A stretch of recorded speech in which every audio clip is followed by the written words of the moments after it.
There we go. Every time you ask me to talk, all I can hear is, I'm on a dolphin. And this is why I have to do the intros all the time. Take a good hard look at the Motherfucking bull! I got my speaking prompts. and my flippy flabbies. When I came over today, I was telling Jaren about a revelation I had this morning. So I've been doing daily weighing.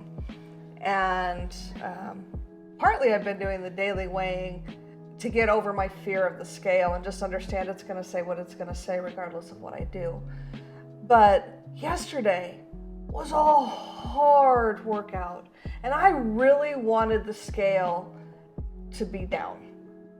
And I realized as I stepped on the scale and saw the number and it was up 6 pounds from yesterday, 7 pounds from yesterday, that what I was looking for from the scale was not just a number, not just information, because it's just a tool.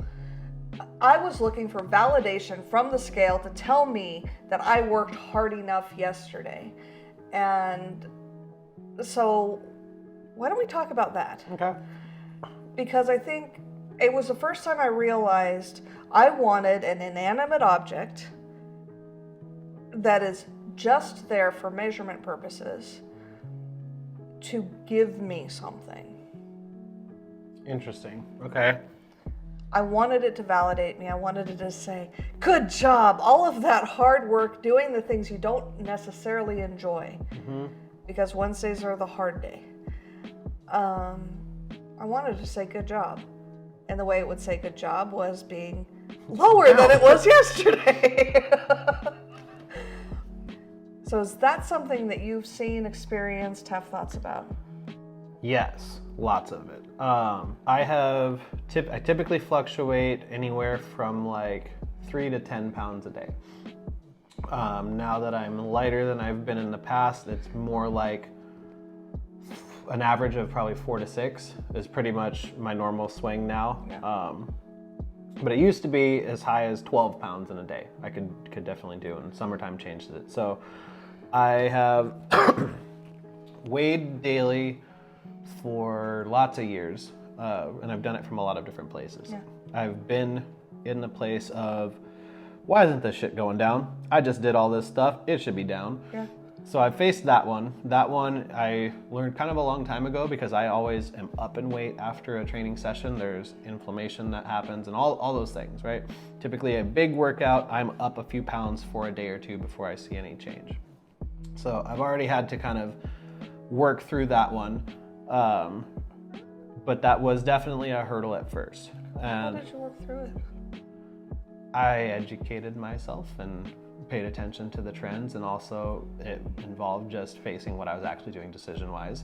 Because once you see those fluctuations in your weight, or for me, then when I see a pattern, I try to reverse engineer it to see what's causing the change. Okay. So then I noticed that there's a lot of different reasons that my weight fluctuates.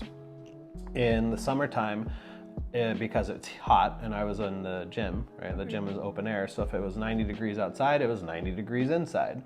And I was there for 12 hours. So over the course of the day, it was not uncommon for me to sweat out like 6 to 8 pounds of water. Yeah. And if I didn't proactively stuff myself with water with minerals in it and everything, I would lose, 5 to 8 pounds in a day of just water weight, which then factor in the next day of cramping, being slightly dehydrated, and then it's still hot. That was a thing that just got worse until I'm like, oh shit, I need to keep an eye on this. Yeah. And so I learned that the temperature affects how my weight looks on the scale.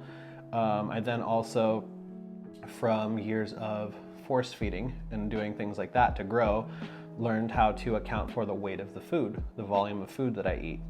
And so that's another thing that can affect the scale. You learn that from weight cutting to do comps, because I used to cut up to, I think the biggest cut I ever did was like 26 pounds. Wow.